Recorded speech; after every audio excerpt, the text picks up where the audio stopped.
வணக்கம். நான் உங்கள் ராமன். நாட்டின் சுதந்திரத்திற்காக போராடிய அவளுக்கு இன்னும் ஏன் கிடைக்கவில்லை அந்த சுதந்திரம்? நாட்டின் எல்லையிலே இராணுவத்தில் பங்காற்றி தன் தாய்நாட்டையே காக்கும் அவளுக்கு உள்நாட்டில் பாதுகாப்பு ஏன்? குடும்ப அரசியலில் முக்கிய பங்கு வகிக்கும் அவளுக்கு நாட்டு மக்களுக்காக நடத்தப்படும் அரசியலில் மட்டும் பங்கீடு என்று பீத்திக்கொள்வது ஏன்?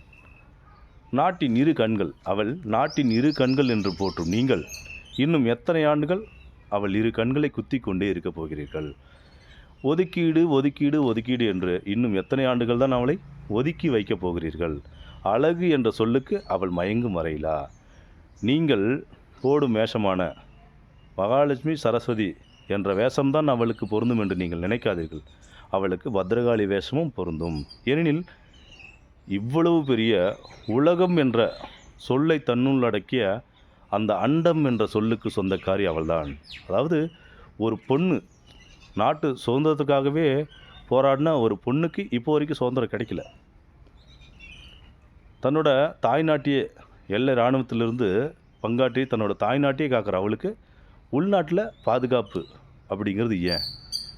உள்நாட்டில் அவ்வளோ பிரச்சனைகள் ஒரு பொண்ணுக்கு ஏற்படுதா? குடும்பம் அப்படிங்கிற ஒரு அரசியலில் முக்கிய பங்கு வகிக்கிறாள். ஒரு பொண்ணு இல்லை அப்படின்னா அந்த குடும்பமே கிடையாது. ஆனால் அப்பேற்பட்ட பொண்ணுக்கு அரசியலில் மட்டும் வந்து பார்த்திங்கன்னா பங்கீடு அப்படின்னு சொல்லி இன்னும் எத்தனை ஆண்டுகள் பீத்தி கொண்டே இருக்க போகிறீர்கள்? பெண்கள் நாட்டின் கண்கள் அப்படின்னு நீங்கள் சொல்கிறீங்க. ஆனால் இன்னும் எத்தனை ஆண்டுகள் அந்த பொண்ணோட கண்ணை குத்திக்கிட்டே இருக்க போகிறீங்க?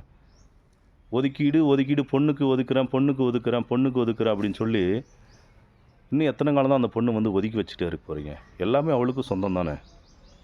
அழகு அப்படிங்கிற சொல்லு, அதாவது எப்பேற்பட்ட ஒரு பொண்ணு நீங்கள் ரொம்ப அழகாக இருக்கீங்க அப்படின்னா மயங்கிடுவாங்க. அதனால தான் நான் சொல்கிறேன், அவளுக்கு இளவரசி, மகாராணி, சரஸ்வதி, லட்சுமி அப்படிங்கிற பேர் மட்டும் பொருந்தும்னு நீங்கள் நினைக்காதீங்க. அவளுக்கு பத்ரகாளி அப்படிங்கிற பேரும் பொருந்தும். ஏன் அப்படின்னா இவ்வளோ பெரிய உலகம், இவ்வளோ பெரிய பூமி அப்படிங்கிற ஒரு சொல்லை கட்டுப்படுத்தும். அப்படின்னா அது எது அப்படின்னா அண்டம் அப்படிங்கிற சொல்லில் வந்து இவ்வளோ பெரிய உலகம் கட்டுப்படும். அப்பேற்பட்ட அண்டத்துக்கு சொந்தக்காரி அவள் தான். அப்பேற்பட்ட அண்டம் என்ற சொல்லுக்கு சொந்தக்காரி அவள் தான். பெண்ணோட கருக்கு பேர் வந்து பார்த்திங்கன்னா அண்டம் அப்படின்னு சொல்லுவாங்க. அதுதான் இந்த உலகத்தை உருவாக்குறதே. அதுதான் இந்த உலகமே. பொண்ணு இல்லை அப்படின்னா இந்த உலகமே இல்லை. அனைவருக்கும் என் இனிய மகளிர் தின நல்வாழ்த்துக்கள்.